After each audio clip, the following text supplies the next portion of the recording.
Whether people smoke it, eat it, or vape it, marijuana use keeps getting more and more mainstream. But how do you know when you're too high to drive? Well, 13 Chief Investigator Darcy Spears shows us there's still uncertainty over what makes someone over the legal limit. That uncertainty could soon be addressed by the Nevada Supreme Court in the Zayon Collins case. In December 2020, Collins, then a UNLV basketball recruit, crashed into 52-year-old Eric Echeverria, killing him. Collins was charged with felony DUI, not for alcohol. Metro Police say he was under the influence of marijuana, but there's no straightforward measure for that, which begs the question, how high is too high to drive? He got behind the wheel high, very high, and he chose to go down the street. He swerved out of the road and hit my husband. For victims' families, DUI cases are straightforward. Anne Marie Echeverria knows her husband died in a car crash with Zayon Collins. For her, it's open and shut. I would not let my son have a car if that's the way he behaved in a car. When you get behind the wheel, you are now in a weapon. And if you're high, you are in mass destruction weapon.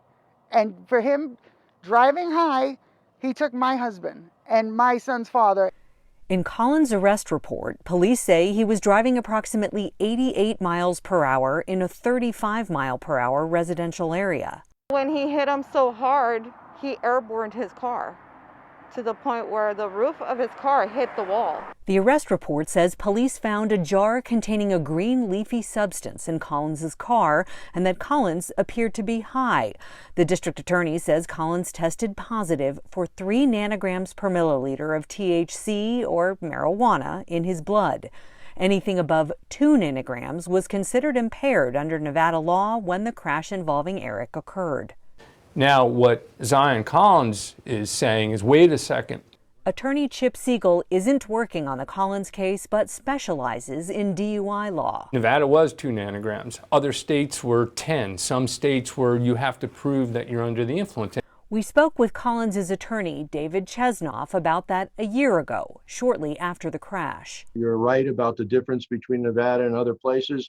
And then if it was somewhere else, he wouldn't have been charged. Nevada got rid of the 2 nanogram law last July because it was argued that marijuana metabolites can stay in a person's system for several days or even weeks after consumption.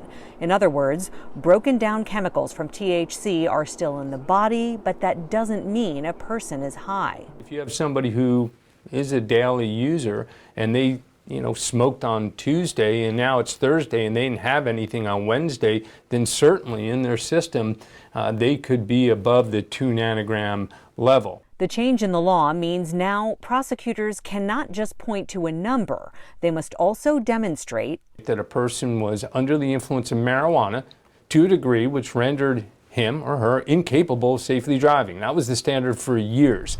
The Collins case is headed to the state Supreme Court, where his lawyers will challenge both Nevada's old and new marijuana DUI laws as unconstitutional. I just don't think the science is caught up yet.